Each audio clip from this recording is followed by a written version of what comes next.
Humaners. Kenalin, aku Ara.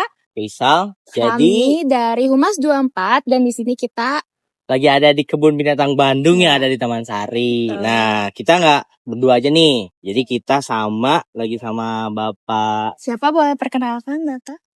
Aku namanya Sulhan Sampi'i, Humas Bandung Zoo. Bapak Sulhan. Bandung Zoo. Di sini kita punya beberapa pertanyaan. Boleh. Yang mungkin bisa Bapak sharing juga ke kita. Mungkin dari pertanyaan pertama dulu. Ya. Mungkin aku pengen nanya dulu nih Pak. Bapak di zoo ini tuh udah berapa tahun sih jadi humas? Dari tahun 2014. 2014. 10 tahunan ya Pak ya? Iya, 10 tahun.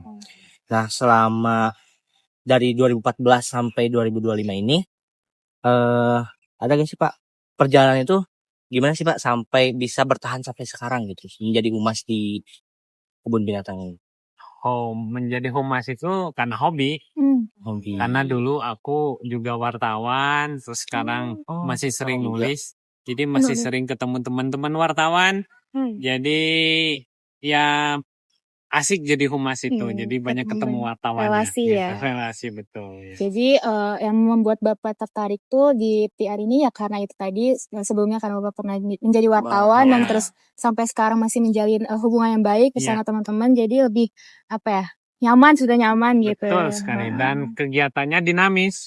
Jadi nggak monoton gitu ya, karena betul. PR itu cukup mungkin banyak tugasnya juga, jadi banyak suka, banyak dukanya juga. Tinggal pilih yang mana. Waduh. Kalau kan Bapak dulu wartawan gitu. Iya. Bisa maksudnya ke jurnalis ya Pak. Apa sih Pak hubungan yang yang dirasain antara Bapak sebagai wartawan dulu sama sebagai PR sekarang gitu? Apakah ada perbedaan dari hubungan antara keduanya atau ada perbedaan? Perbedaannya ada. Ketika jadi PR, kita harus menjelaskan institusi. Misalnya kebun binatang ini, kita harus jelaskan ke wartawan. Kalau dulu jadi wartawan, ya mencari berita, mencari PR-nya atau humasnya untuk diwawancara. Jadi dua sisi yang berbeda, tapi saling berkaitan. Ketika aku jadi wartawan, aku tahu apa yang aku inginkan jadi wartawan. Ketika jadi humas, aku tahu apa yang wartawan inginkan. Jadi mereka, teman-teman media itu merasa ketika ketemu dengan humasnya aku, alhamdulillah aku paham apa yang mereka inginkan. Kalau nggak datang itu seperti apa, kita harus wawancaranya. Kalau datang seperti apa treatment ke mereka. Kira-kira begitu, Kak. Jadi untuk esensi utama dari profesi media relation dalam dunia PR saat ini tuh seperti apa sih, kalau boleh tahu? Profesinya sangat dinamis. Jadi kalau yang masih sebuah institusi yang masih pekerjaannya landai-landai atau perusahaannya landai-landai aja, jadi humas itu mengasihkan. Tapi lebih mengasihkan lagi kalau ketika perusahaannya itu terjadi konflik atau terjadi sesuatu yang tidak diinginkan. Nah, disitulah seorang PR berperan bagaimana caranya membuat berita atau memberikan informasi yang sebenarnya kepada publik. Nah, kalau misalkan dari media ke sini tuh, apakah itu ada setiap hari atau enggak sih Pak? Dan kalau misalkan ada, itu kesehariannya tuh sebagai PR tuh apa sih yang dilakuin buat media relation, buat menjaga hubungan sama media? Wartawan itu tidak setiap hari datang ke Bandung Zoo atau kebun binatang. Tapi kadang-kadang humas diminta ada beritanya hampir setiap hari. Itu tergantung kita, cara berpikirnya gimana, bagaimana kita membuat satu berita dengan angle berbeda. Jadi memberikan berita itu ke banyak media dengan angle yang sama atau angle yang berbeda. Dengan foto yang berbeda atau foto yang berbeda. Itu salah satu trik.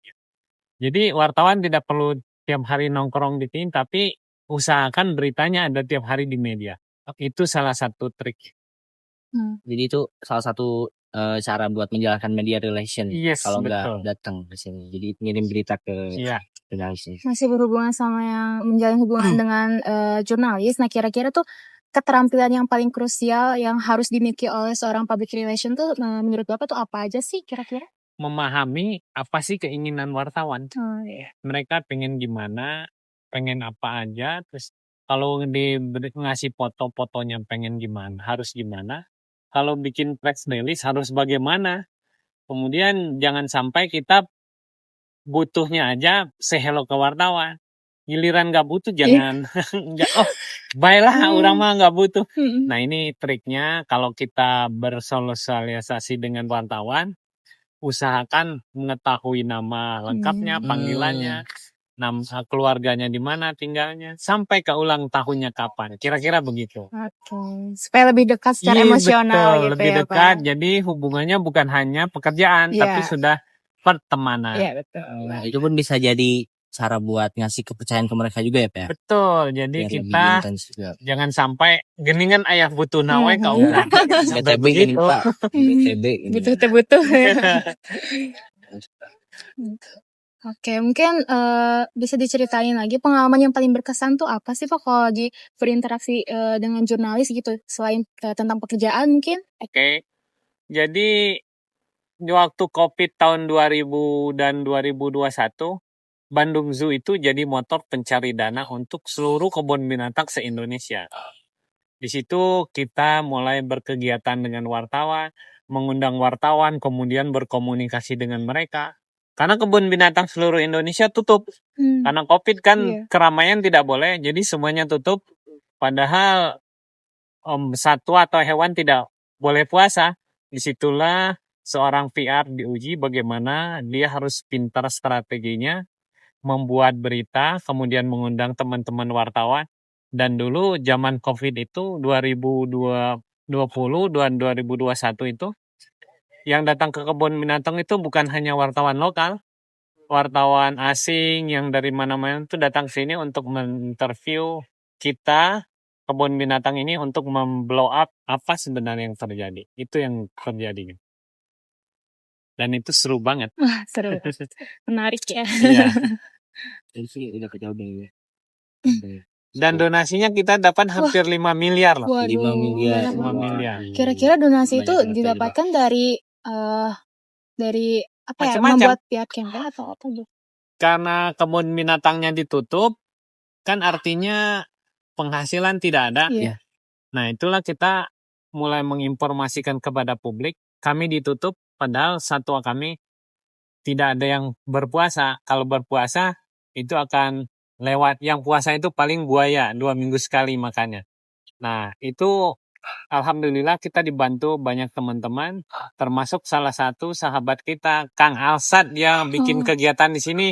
Dari situlah kita mendapat donasi yang sekitar hampir 9 bulan itu hampir 5 miliar kita dapat. 4 miliar lebih lah untuk kebun binatang seluruh Indonesia. Banyak juga ya. Jadi KOL gitu ya, Kang. Iya. Kalau buat hubungan yang ideal nih Pak sama jurnalis sekarang di era digital, menurut Bapak tuh selain tadi pendekatan yang dari PR di sini tuh ngasih berita yang berbeda-beda dari sudut pandang, apalagi sih Pak yang ideal tuh selain itu buat menjaga Untuk pertemanan itu dari dulu sampai sekarang sama, Kang. Oh, sama. Say hello ke mereka. Jadi jangan hanya kita lagi ada perlunya kita say hello. Oh. Lagi kita nggak lagi butuh juga say hello aja. Iya. Kalau sekarang ada WA, say hello Kang, lagi mana, sehat, apa gitu aja. Lebih mudah ya Ya, karena ada apa Kang? Enggak, nanya aja. Kadang-kadang aku banyak juga keluar. Lagi ngumpul di mana sih? Di sini aku nyamperin mereka nih, nongkrong, ngobrol. Berita naon, nggak ada berita apa-apa, ngobrol aja. Nongkrong aja gitu. Jadi mereka kalau kita datang itu tidak selalu harus ada berita, ngobrol aja. Disitulah kita memberikan rasa sebagai teman. Jadi sebagai teman bukan hanya hubungan sebagai PR dan wartawan gitu. Nah, menurut Bapak sendiri tuh kadang-kadang ada nggak sih kesalahan yang terkadang tuh PR lakukan baik secara sadar maupun tidak sadar saat berhubungan dengan jurnalis kayak? Ada. Nggak mau jawab wartawan, nggak diangkat teleponnya. Atau handphonenya dimatiin. Menghilang gitu. Menghilang. Padahal harusnya jawab, aduh mohon maaf saya tidak bisa komen hal ini. Saya no comment, jangan diberitakan, ABC. Jangan pernah justru memperburukkan wartawan. Oh, dia kayaknya nggak mau dikontak, nggak mau ngejawab nih pertanyaan kita. Itu justru yang membuat hubungan relasi ke media itu lebih buruk. Atau tidak baik lah kira-kira. Biasanya kalau ada berita yang nggak boleh diekspos itu kalau di kebun binatang kayak gimana, Pak? Berita-berita kayak Misalnya gimana? ada sesuatu, tinggal kita panggil, "Nih, ini berita ini, Mane apalkan kondisinya begini-begini, kalau kamu beritain akan menjadi begini, kalau kamu nggak beritain begini, kamu pilih yang mana?" Tinggal begitu. Kita kasih Bisa pilihan. negosiasi. Ajak ngobrol, makanya itu perlunya kedekatan dengan wartawan. Kalau nggak dekat, tepeduli orang mah ngeberitakeun, kan jadi susah ngobrol. Tapi kalau kita dekat, ya udah ajak ngobrol. Kan dia orang ngobrol, naon Kang, ini. Tapi ini jangan diberitain tuh Kang. Kalau kamu beritain akan terjadi ini. Kalau kamu nggak beritain kondisinya begini, ya udah kasih berita yang lain begitu. Jadi jangan ngeberitakan hal itu kira-kira. Mungkin udah cukup sekian dari Cukup sekian? kami pertanyaannya. Iya, Siap. dan buat media relay. Mungkin ada pesan dari Bapak yang ingin disampaikan buat seorang PR dan calon-calon PR di masa depan. Janganlah jadi PR, jadi pengusaha aja karena kamu pengen kaya kan? Iya. Kalau Bener jangan banget. PR mah ya begitu-begitu. Iya. Tapi nikmatnya jadi PR banyak teman gitu iya. aja. Betul. Kerjaannya dinamis, tidak setiap hari A B C D F gitu aja. Jadi PR itu jangan pernah berpikir harus kaya, sama dengan jadi wartawan jangan pernah harus jadi kaya. Karena wartawan itu dan PR itu dia cuma menangnya banyak teman doang. Oh. Tapi dengan teman itulah kamu akan jadi Iya. bahagia. Itu yang jauh lebih penting.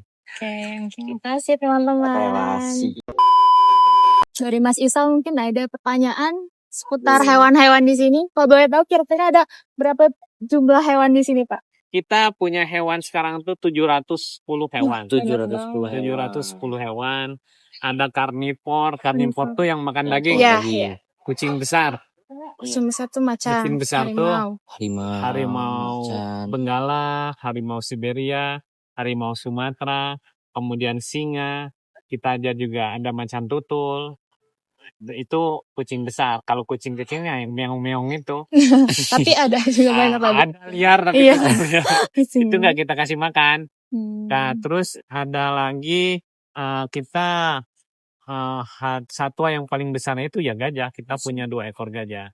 Dan makan gajah itu rumputnya seharinya satu ekor itu sekitar 150 kilo. Waduh, banyak Rumput banget aja, belum tebu, belum makanan yang lain, misalnya jagung, pisang, pepaya, kayak gitu, pelet, dan yang lain-lain itu. Jadi untuk memberi makan 710 satwa kita itu sebulan kita perlu 415 juta rupiah untuk ngasih makan satwa aja gitu. Lumayan. Lumayan. Apalagi keadaannya sekarang lagi tutup Lagi sementara. tutup ya. Kira-kira kapan sih Pak bukanya kalau boleh tahu? Semoga dalam semingguan ini kita diizinkan buka lagi. Oke. Sebenarnya sekarang juga ada kunjungan, cuma memang sangat terbatas. Dari luar kota Bandung yang memang harus ada studi, harus mereka melakukan penelitian lapangan, atau anak-anak yang harus LKS ngelihat satwa, ya kita izinkan. Kita izinkan masuk.